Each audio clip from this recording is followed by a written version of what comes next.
نحمده ونصلي ونسلم على رسوله الكريم أما بعد فأعوذ بالله من الشيطان الرجيم بسم الله الرحمن الرحيم وما أرسلنا من رسول إلا ليطاع بإذن الله صدق الله العظيم. مخدوم گرامی وقار شہزادے حضور تاج المشائخ حضور امان ملت مدظلہ العالی، دیگر علماء ذوی الاحترام، سادات کرام، حاضرین ناظرین، السلام علیکم ورحمۃ اللہ وبرکاتہ. میرے پیارے آقا صلی اللہ تعالی علیہ وسلم کے پیارے دیوانوں، آیے کریمہ کی جس حصے کی تلاوت کا میں نے شرف حاصل کیا، اس سے متعلق کچھ معروضات پیش کرنے سے پیشتر آقا کریم رؤوف الرحیم علیہ التحیۃ والتسلیم کی بارگاہ بے کس پناہ میں جس طریقے سے میں پڑھاؤں، عقیدت و محبت میں ڈوب کر اسی طریقے سے درود و سلام کا نذرانہ پیش کریں. الصلاة والسلام علیکہ یا رسول اللہ، الصلاة والسلام علیکہ یا رسول اللہ، الصلاة والسلام علیکہ یا حبیب اللہ، الصلاة والسلام علیکہ یا حبیب اللہ، الصلاة والسلام علیکہ یا نبی اللہ، الصلاة والسلام علیکہ یا نبی اللہ، وعلا آلک و اصحابک یا نور اللہ، وعلا آلک و اصحابک یا نور اللہ، صلی اللہ تعالی علیہ وسلم. صلی اللہ تعالی علیہ وسلم. میرے پیارے آقا صلی اللہ تعالی علیہ وسلم کے پیارے دیوانوں، ہر سال پوری دنیا میں غلامان رسول میلاد مصطفیٰ صلی اللہ علیہ وسلم منانے کی سعادت حاصل کرتے ہیں، اور ہر سال اپنے اپنے اعتبار سے بارگاہ رسالت مآب صلی اللہ علیہ وسلم میں خراج عقیدت پیش کرتے ہیں. لیکن جب سے پوری دنیا کو یہ پتہ چلا کہ اس سال میلاد مصطفیٰ صلی اللہ علیہ وسلم 1500واں ہے، تو پوری دنیا کے دل کے اندر عشق مصطفیٰ صلی اللہ علیہ وسلم کا جیسے سیلاب امٹ پڑا ہو، اور ہر کوئی اپنے اپنے انداز کے اندر بارگاہ رسول صلی اللہ علیہ وسلم میں 1500 سالہ میلاد کا خراج عقیدت پیش کر کے رسول رحمت صلی اللہ علیہ وسلم کی خوشنودی کو حاصل کرنے کی کوشش کرتا ہے. میرے پیارے آقا صلی اللہ علیہ وسلم کے پیارے دیوانوں، آپ اپنے ماتھے کی آنکھوں سے مشاہدہ بھی کر رہے ہیں جس ہاسپٹل کا افتتاح ہونا ہے، اس کی عمارت کا. اسی کے ساتھ ساتھ جو کچھ کارگزاریاں بتائی گئیں اس سے بھی آپ واقف ہوئے، لیکن یہ ساری کریڈٹ اگر کوئی مجھے یا سید صاحب کو دے رہا ہو تو یہ کریڈٹ ہمیں نہیں جاتی. حقیقت میں یہ کریڈٹ بریلی کی، یہ کریڈٹ ماررہ مطہرہ کی خانقاہ کو جاتی. سبحان اللہ، سبحان اللہ. اس لیے کہ وہاں سے جو فکر، وہاں سے جو درد، وہاں سے جو پیغام، وہاں سے جو سوز دلوں، وہاں سے مخلوق خدا کی خدمت کا جذبہ، اور وہاں سے جو علم مشن چل رہا ہے اور جو فیضان جاری و ساری ہے، ہم سب وہیں کے درگزر ہیں اور وہیں سے پاتے ہیں اور وہیں سے پا کر پہنچانے کی کوشش. سبحان اللہ. بظاہر اس وقت آپ دیکھتے ہوں گے حضور امان ملت بالکل سمپل سی ایک شخصیت نظر آتے ہیں، لیکن حقیقت یہ ہے کہ کہ ہم نے حضرت کی گفتگو بھی سنی ہے، درد دلوں کو محسوس بھی کیا ہے، اور جس خاموشی کے ساتھ البرکات کے اندر یہ اپنی ذمہ داری کو نبھا کر علماء تیار کر کے دنیا بھر میں پہنچا رہے ہیں، اس کارنامے کو دیکھ کر آپ محسوس کر سکیں گے کہ زمانے کی نبض کو انہوں نے کس طریقے سے پہچانا ہے۔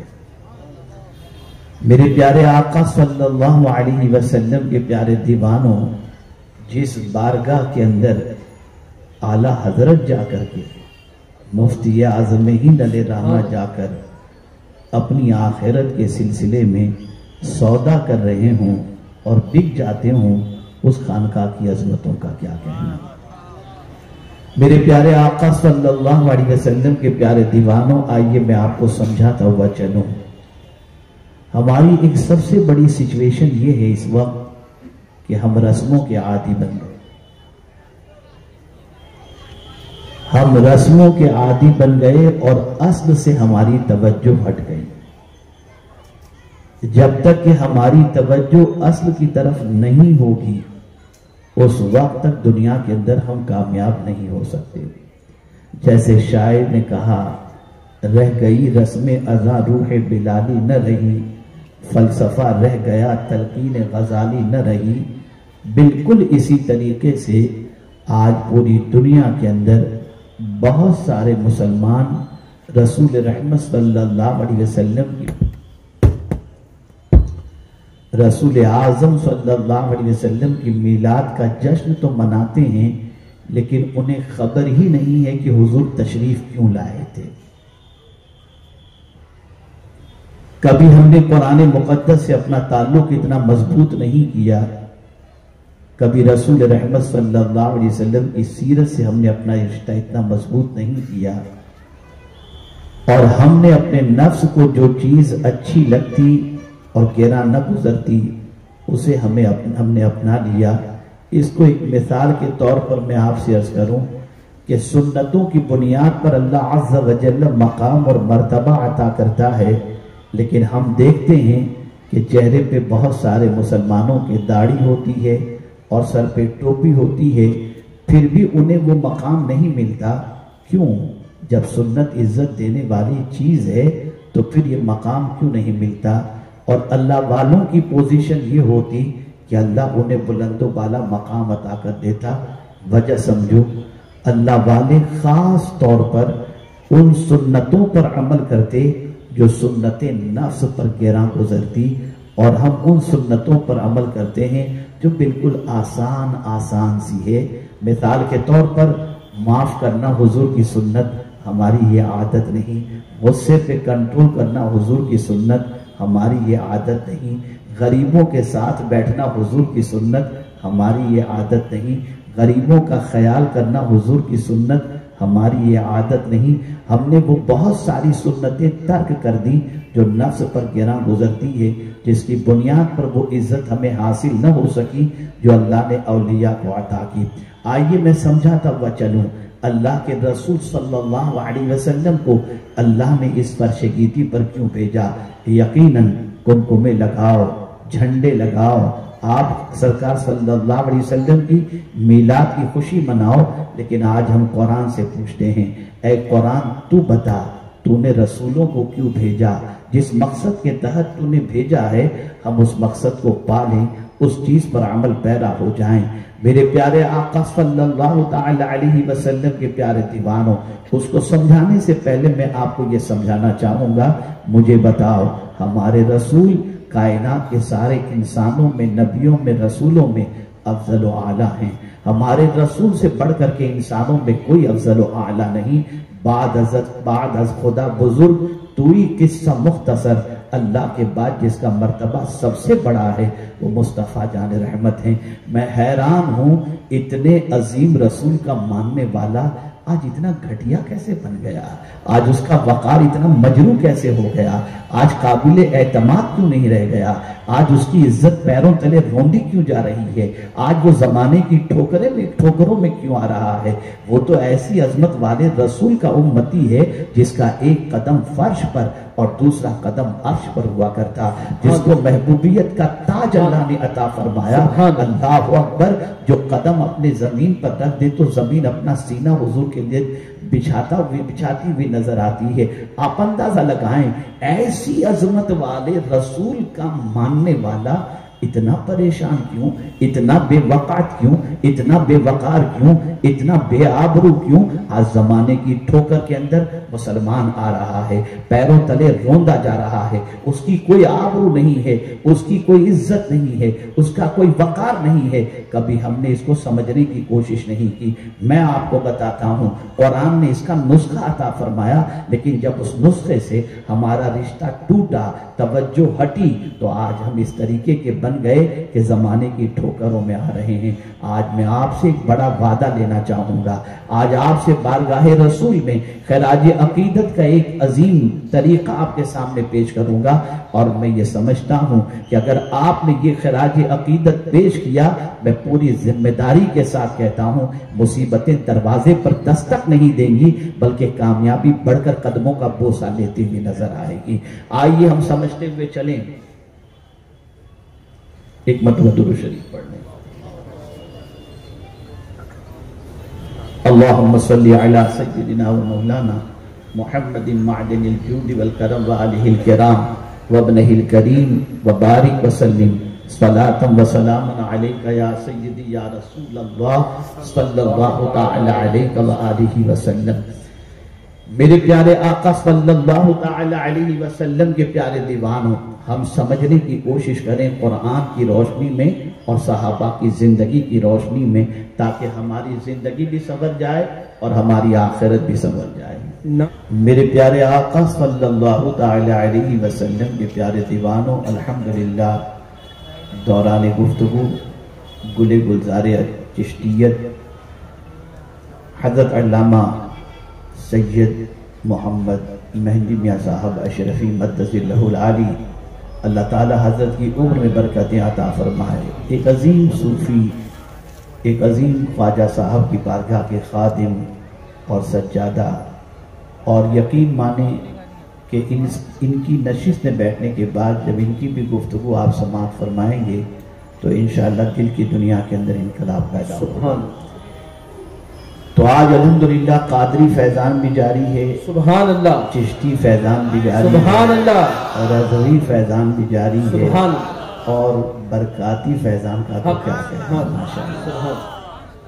تو عرض یہ کر رہا تھا میرے پیارے آقا صلی اللہ علیہ وسلم کے پیارے دیوانوں، ہم اس عظمت والے رسول کے امتی ہیں کہ خود رسول اعظم صلی اللہ علیہ وسلم فرماتے ہیں کہ اگر موسیٰ بھی میرا زمانہ پاتے تو میری فرما برداری کے علاوہ ان کے لیے کوئی چارہ نہ ہوتا۔ رسول رحمت صلی اللہ علیہ وسلم اتنی عظمت والے رسول ہیں، لیکن میں آپ سے پوچھنا چاہتا ہوں، اس عظمت والے رسول کا ماننے والا اتنا پسماندہ کیوں ہے، اتنا بے وقعت کیوں ہے، اتنا بے آبرو کیوں ہے، اتنی اس کی پوزیشن خراب کیوں ہے؟ تو یاد رکھیں، زمانے پر اس کا الزام مت رکھو، دنیا کے لوگوں پر اس کا الزام نہ رکھو، اس لیے کہ ناکامی کا ریزن بھی قرآن نے بتایا ہے اور کامیابی کا ریزن بھی قرآن نے بتایا ہے۔ آپ دیکھیں رسول رحمت صلی اللہ علیہ وسلم کے وہ صحابہ جن کے پاس بظاہر مال و زر کی کوئی فراوانی نہیں تھی، لیکن پھر بھی سچویشن ایسی تھی کہ جہاں قدم رکھ دیتے تھے وہ قدم ان کو پکڑ نہیں لیتی تھی، بلکہ اس قدم کے وہ مالک نہیں ہو جاتے تھے، پوری بستی اور ملک ان کے قدموں میں آ جایا کرتا تھا۔ وہ کون سی چیز تھی اور ہم میں کون سی چیز نہیں ہے؟ تو آئیے میں آپ کو بتاؤں، مصیبتوں کا ریزن قرآن نے بیان فرمایا، فتنوں کا ریزن قرآن نے بیان فرمایا، تکلیفوں کا ریزن قرآن نے بیان فرمایا، فَلْيَحْذَرِ الَّذِينَ يُخَالِفُونَ عَنْ أَمْرِهِ أَن تُصِيبَهُمْ فِتْنَةٌ۔ اگر تم اللہ کے رسول کی نافرمانی کرو گے تو مصیبتوں میں گرفتار ہو جاؤ گے، اور اگر تم کامیابی چاہتے ہو وَمَن يُطِعِ اللَّهَ وَرَسُولَهُ فَقَدْ فَازَ فَوْزًا عَظِيمًا، جو اللہ اور اس کے رسول کی اطاعت کرے بے شک اللہ اسے بڑی کامیابی سے کنار فرما دیتا ہے۔ ہم نے نفس کی مانی اور کامیاب ہونا چاہتے ہیں، ہم نے لوگوں کی مانی اور کامیاب ہونا چاہتے ہیں، ہم نے خواہش کی مانی اور کامیاب ہونا چاہتے ہیں۔ کامیابی کبھی ہمارا مقدر نہیں بن سکتی جب تک کہ اللہ اور اس کے رسول کے نہیں مانیں گے۔ ہم رسول اعظم کا میلاد منائیں، خوب شان سے منائیں، جلوس نکالیں، سب کچھ کریں، لیکن کیا آج کے جلوس کے بعد کوئی تحریک جنم لیتی ہے؟ کیا آج کے جلوس کے بعد کوئی دل کے اندر عشق مصطفیٰ صلی اللہ علیہ وسلم کا جذبہ پیدا ہوتا ہے؟ اور ساتھ ہی ساتھ اگر میں یہ کہوں تو غلط نہ ہوگا، آج جلوس کے اندر بعض نوجوانوں کی غلط حرکتوں کی بنیاد پر لوگ مصطفیٰ جان رحمت کے غلاموں کو غلط کہتے ہیں۔ جلوس نکالو، لیکن اس طریقے سے نکالو کہ تمہاری نگاہوں کو نیچی دیکھ کر دنیا پکار اٹھے، دیکھو غلام مصطفیٰ جا رہا ہے، رسول کا دیوانہ جا رہا ہے۔ یہ ناچنا، کودنا، دھوم مچانا یہ کس نے سیکھا؟ کہاں سے سیکھا ہے آپ نے؟ ان ساری چیزوں کو بند ہونا چاہیے۔ تو آئیے میں آپ کو بتاؤں اللہ نے رسول بھیجے کیوں؟ کیا ہم نے رسول کے بھیجنے کے مقصد کو پیش نظر رکھا؟ کیا حضور نے اپنی آمد کا مقصد جو بیان کیا اس مقصد کو ہم نے پیش نظر رکھا؟ نہیں، ہم نے یہ سارے مقصد پیچھے چھوڑ دیے، بس صرف رسم کے عادی بن گئے۔ اگر ہم نے وہ مقصد پیش نظر رکھا اور اس مقصد کو فالو کرنا شروع کیے تو اللہ کا فرمان حق ہے، اور قرآن خود کہتا ہے وَمَنْ أَصْدَقُ مِنَ اللَّهِ قِيلًا، اللہ سے زیادہ سچی بات کس کی ہو سکتی ہے؟ قرآن کہتا ہے إِنَّ اللَّهَ لَا يُخْلِفُ الْمِيعَادَ، بے شک اللہ وعدہ خلافی نہیں فرماتا۔ جب اس نے کہہ دیا تم میرے رسول کی پیروی کرو، کامیابی تمہارا مقدر بن جائے گی۔ تو ہمیں اگر کامیابی حاصل کرنی ہے تو اطاعت رسول میں سرگردہ ہونا ہوگا، نفس سے جنگ کرنا ہوگا، نفس سے مقابلہ کرنا ہوگا۔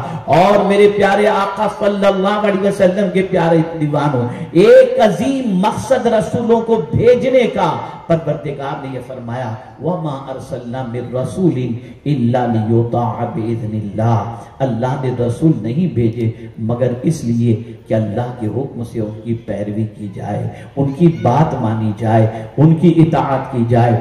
میرے پیارے آقا صلی اللہ علیہ وسلم کے پیارے دیوانوں، اپنے اپنے انداز سے، بعض بزرگوں کے طریقے سے ہم جو حضور کی بارگاہ میں خراج عقیدت پیش کرتے ہیں، یقیناً پروردگار قبول فرما لے تو اس کا اجر ضرور نصیب ہوگا، لیکن یہ گارنٹی ہے کہ اگر کوئی حضور کی بارگاہ میں اس انداز سے خراج عقیدت پیش کرے، سرکار آپ کی اطاعت کریں، اس کے لیے آپ کو بھیجا گیا، ہم عہد کرتے ہیں آج سے آپ کی نافرمانی نہیں کریں گے، آپ نے جو فرمایا ہے وہی کریں گے، اس لیے کہ قرآن نے کہہ دیا وَمَا آتَاكُمُ الرَّسُولُ فَخُذُوهُ وَمَا نَهَاكُمْ عَنْهُ فَانْتَهُوا، جو رسول دے اسے لے لو، جس سے منع کرے اس سے باز آ جاؤ۔ اگر ہم نے آج یہ عہد کر لیا کہ یا رسول اللہ صلی اللہ علیہ وسلم آج سے وہی کریں گے جو آپ فرما رہے ہیں، اور اس سے بچیں گے جس سے آپ نے بچنے کا حکم دیا، میں پورے یقین کے ساتھ کہتا ہوں اس خراج عقیدت سے بڑا خراج عقیدت کوئی دوسرا نہیں ہو سکتا کہ ہم نے آمد مقصد کو پا لیا، ہم نے آمد مقصد پر لبیک کہا۔ اس کا مطلب یہ نہیں ہے کہ ہم جھنڈے نہ لہرائیں، اس کا مطلب یہ نہیں ہے کہ اظہار مسرت نہ کریں، اس کا مطلب یہ نہیں ہے کہ ہم آقا کریم صلی اللہ علیہ وسلم کی محبت میں دولت نہ لٹائیں، نہیں، خوشی مناؤ لیکن حدود شریعت میں رہ کر کے مناؤ، اس طریقے سے مناؤ کہ تمہاری خوشی کسی کے لیے تکلیف کا ذریعہ نہ بن جائے، حدود شریعت میں رہتے ہوئے خوشی مناؤ۔ اور پھر آپ دیکھو پیغمبر رحمت صلی اللہ علیہ وسلم کیوں تشریف لائے؟ علمی انقلاب پیدا کرنے تشریف لائے، خود فرماتے ہیں بعثت معلما، اللہ اکبر، کیسا علمی انقلاب پیدا کیا۔ میں پورے چیلنج کے ساتھ کہتا ہوں دنیا میں سب سے پہلی لکھی جانے والی کتاب قرآن مقدس ہے، قرآن مقدس سے پہلے کوئی لکھی ہوئی کتاب پیش نہیں کر سکتا۔ 7 معلقات وہ چھوٹے چھوٹے تھے لیکن کتاب کی شکل میں پہلی چیز قرآن کی شکل میں، اور آپ جانتے ہیں حضور معلم بن کر کے تشریف لائے اور ایسا پڑھایا، ایسا پڑھایا، ایسا پڑھایا کہ آکسفورڈ اور کیمبرج یونیورسٹی میں بھی آج تک ایسے شاگرد تیار نہیں ہو سکے جو مصطفیٰ نے پڑھائے. کوئی ابو بکر جیسا نہیں بن سکتا, کوئی فاروق اعظم جیسا نہیں بن سکتا, کوئی عثمان غنی جیسا نہیں بن سکتا, کوئی مولا علی جیسا نہیں بن سکتا. حضور نے ایسا پڑھایا. اللہ اکبر. علمی انقلاب کی پوزیشن یہ تھی کہ جب سرکار صلی اللہ علیہ وسلم نے اعلان نبوت فرمایا تو کل مکے کے اندر 13 لوگ لکھنا جانتے تھے, لیکن 23 سال کی مدت میں حضور صلی اللہ علیہ وسلم نے 1 لاکھ سے زیادہ کے ہاتھوں میں قلم عطا فرمایا. یہ انقلاب حضور نے عطا فرمایا. کس دور کے اندر جب نہ سوشل میڈیا ہے, نہ پرنٹ میڈیا ہے, نہ الیکٹرونک میڈیا ہے, اور طوفانوں کی بارشیں قدم قدم پر مصیبتیں استقبال کرتی ہوئی نظر آتی ہیں. میں بہت بڑا خراج عقیدت پیش کرتا ہوں علامہ ارشد القادری صاحب علیہ رحمہ کو. انہوں نے ایک کتاب ترتیب دی ہے محمد الرسول اللہ قرآن کے آئینے میں, اور اس میں انہوں نے ثابت کیا ہے کہ 63 سالہ حضور کی زندگی میں حضور نے آرام سے کتنے دن گزارے. تو انہوں نے کہا صرف 2 سال حضور کے آرام کے گزرے ہیں, 61 سال امتحان اور پریشانی کے اندر ہی گزرے ہیں. میں پوچھنا چاہتا ہوں اتنی پریشانی میں جس نے اتنا بڑا علمی انقلاب پیدا کیا, راحت کی زندگی میں تم کیا کر رہے ہو؟ راحت کی زندگی میں تم کس قدم آگے بڑھا رہے ہو؟ ہمیں حضور کی آمد کی خوشی کے اندر ہمیں یہ طے کرنا ہوگا, ہم علمی انقلاب پیدا کریں گے. ہم اپنی آئیڈینٹی اس طریقے سے بنائیں گے کہ دنیا ہمیں جاننا چاہے تو مصطفیٰ کے کردار اور مصطفیٰ کے کردار کا مظہر اور مصطفیٰ کی تعلیمات کا مظہر اور مصطفیٰ کی تعلیمات پر عمل کرنے والے کی حیثیت سے ہماری آئیڈینٹی ہو. کیا آپ نہیں جانتے ماضی میں ہماری پہچان کیا تھی, ہماری شناخت کیا تھی؟ 2 یہودی راستے سے گزر رہے تھے, بیچ میں ایک بہت بڑا پتھر پڑا ہوا تھا. اللہ اکبر. ایک یہودی نے دوسرے یہودی سے کہا دیکھو تو صحیح, اتنا بڑا پتھر بیچ میں پڑا ہوا ہے, اگر کسی کو ٹھوکر لگی تو زندہ نہیں رہے گا. تو دوسرا یہودی جواب میں کہتا ہے شاید کہ یہاں سے کوئی مسلمان نہیں گزرا, اگر مسلمان گزرا ہوتا تو یہ پتھر ضرور ہٹا دیتا. اس لیے کہ مصطفیٰ جان رحمت نے یہ تعلیم عطا فرمائی ہے کہ راستے سے تکلیف دہ پتھر کو ہٹا دینا یہ بھی ایمان کی شاخوں میں سے ایک شاخ ہے. یہ ہماری پہچان تھی, یہ ہماری آئیڈینٹی تھی. اور آج کے دور میں ہماری پہچان رات بھر ویڈیو دیکھنا ہے, گلیوں میں گپ شپ مارنا ہے, برائیاں کرنا ہے, بدکرداری کے اڈوں پر جانا ہے, جہالت کی وادیوں میں پھٹکنا ہے. کوئی تعمیری کام, کوئی دل بدلنے کا کام, کوئی مزاج بدلنے کا کام, علم کے زیور سے آراستہ کرنے کا کام, ہماری طرف اس کی توجہ نہیں ہے. بدلو اپنی سوچ کو. میں عرض یہ کرنا چاہوں گا کہ بارگاہ رسول صلی اللہ علیہ وسلم میں میلاد مصطفیٰ صلی اللہ علیہ وسلم کے خراج عقیدت کے بہت سارے طریقے ہیں. جیسے یہ ہاسپٹل ہے, اجتماعی نکاح ہے, اس طریقے سے مساجد ہیں اور بہت سارے کام ہیں. لیکن ساتھ ہی ساتھ جو ہر کوئی کر سکتا ہے. آپ ہاسپٹل نہیں بنا سکتے, آپ اسکول نہیں بنا سکتے, آپ دوسرے فلاحی کام نہیں کر سکتے, لیکن اتنا تو ضرور کر سکتے ہیں کہ حضور کی بات مانیں. اتنا تو کر سکتے ہیں, بس حضور کی بات ماننا شروع کر دو. حضور کے نافرمانی کو چھوڑ دو, حضور کے ارشاد کے خلاف عمل کرنا چھوڑ دو. خدا کی قسم اگر آج اتنا بڑا مجمع یہ عہد کر لے تو مزار اقدس میں حضور اتنے راضی ہو جائیں گے, اتنے راضی ہو جائیں گے کہ یہ میرا غلام ہے جس نے میری بات ماننے کا عزم کیا ہے. اور سن لو, اور اچھی طریقے سے سن لو, اگر ہم نے اطاعت رسول صلی اللہ علیہ وسلم سے اپنے آپ کو رنگ دیا اور ہماری زندگی بن گئی اور ہم سرکار صلی اللہ علیہ وسلم کے فرما بردار بن گئے, کسی کی مائی کے بچے میں طاقت نہیں ہے کہ کامیابی ہمارے قدموں سے چھین لے. اس لیے کہ میرے رب نے فرما دیا وَمَن يُطِعِ اللَّهَ وَرَسُولَهُ فَقَدْ فَازَ فَوْزًا عَظِيمًا. اور ایک مقام پر فرمایا وَمَن يُطِعِ اللَّهَ وَرَسُولَهُ وَيَخْشَ اللَّهَ وَيَتَّقِهِ فَأُولَٰئِكَ هُمُ الْفَائِزُونَ.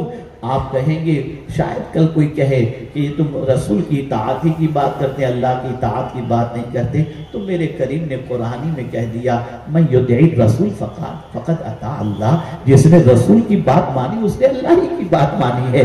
اور جانتے ہیں اللہ عز و جل، آج ایک تھوڑی سی غلط فہمی بھی پھیل رہی ہے، مولانا ہم داڑھی رکھتے ہیں تو ہمیں نوکری نہیں ملتی، ہم سنتوں پر عمل کرتے ہیں تو یہ ہوتا ہے وہ ہوتا ہے۔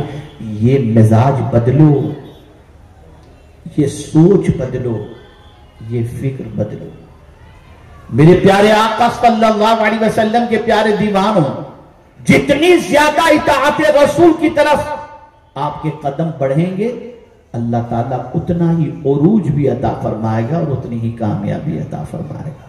اس لیے ضرورت اس امر کی ہے ہم اطاعت رسول کی طرف بڑھیں۔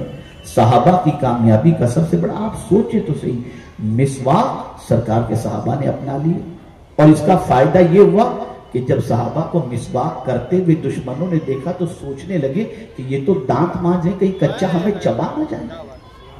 آپ سوچو آقا کریم صلی اللہ علیہ وسلم کی اطاعت کا جذبہ صحابہ میں کتنا تھا۔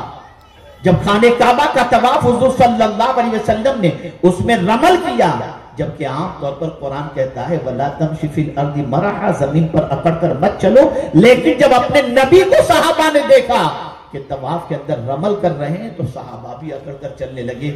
ان کی نگاہوں میں کوئی اور تھا ہی نہیں، وہ تو نگاہ اٹھا کر دیکھتے تھے تو صرف مدینے کے تاجدار کو دیکھتے، حضور چلتے کیسے ہیں، حضور کھاتے کیسے ہیں، حضور پیتے کیسے ہیں۔ اللہ اکبر! رسول اعظم صلی اللہ علیہ وسلم کے خلیفہ حضرت امیر المؤمنین عثمان ابن عفان رضی اللہ تعالیٰ عنہ نے وضو کیا، اور وضو کرنے کے بعد مسکرانے لگے۔ لوگ دیکھ کر کے حیران کہ یہ وضو کر کے مسکرا کیوں رہے، تو خود حضرت عثمان نے کہا، فرماتے ہیں تم نے مجھ سے پوچھا نہیں کہ میں کیوں مسکرا رہا ہوں، تم نے مجھ سے پوچھا نہیں میں کیوں مسکرا رہا ہوں۔ کہا ہاں حضور بتا دیں کیوں مسکرا رہا ہوں۔ کہا میں نے حضور کو ایک مرتبہ وضو کر کے مسکراتے دیکھا، سبحان اللہ، اور پھر مسکرانے کے بعد سرکار نے صحابہ سے پوچھا تھا تم نے مجھ سے پوچھا نہیں کہ میں کیوں مسکرا رہا ہوں۔ تو صحابہ نے جب پوچھا کہ حضور کیوں مسکرا رہے ہیں تو سرکار نے فرمایا ابھی ابھی جبریل آئے تھے اور انہوں نے کہا کہ آپ کا جو بھی امتی وضو کے لیے چہرہ دھوئے گا اللہ اس کے چہرے کے گناہ کو معاف فرما دے گا، ہاتھ دھوئے گا تو ہاتھ کے گناہ معاف فرما دے گا، پیر دھوئے گا تو پیر کے گناہ معاف فرما دے گا، میں اس وجہ سے مسکرا رہا ہوں۔ صحابہ، حضور نے نہیں فرمایا کہ تم بھی اس طریقے سے کرو، لیکن صحابہ تو حضور کی اداؤں کے محافظ تھے، جیسا جیسا اپنے آقا کو دیکھتے تھے ویسا ویسا کرتے ہو، اور اے ظالم مسلمانوں تم جیسا ہیرو کو دیکھتے ہو ویسا کر رہے ہو۔ بدلو اپنی سوچ کو، بدلو اپنی افکار و نظریات کو، رسول اعظم صلی اللہ علیہ وسلم کے اسوہ حسنہ کی پیروی کرو، پیغمبر رحمت صلی اللہ علیہ وسلم کے طریقے پر عمل کرو، اور آج اس عظیم الشان روح پرور سنی اجتماع میں اور پرمسرت موقع پر یہ عہد کر کے اٹھو کہ انشاءاللہ العظیم آج سے ہم اپنے نبی کی بارگاہ میں خراج عقیدت ان کی اطاعت کے ذریعے، درود و سلام کے ذریعے، ان کے بتائے ہوئے اصول پر عمل کرنے کے ساتھ ہم دیں گے۔ علم انقلاب بھی پیدا کرو، جہاں جہاں تک اللہ نے آپ کو دولت دی ہے ادارے قائم کرو، دولت دی ہے ہسپتال قائم کرو، دولت دی ہے تعلیمی مراکز کے ساتھ ساتھ تصوف کے مراکز قائم کرو، یہ ساری چیزیں کرو، اور ساتھ ہی ساتھ خود بھی ان کے زیور سے آراستہ ہونے کی کوشش کرو۔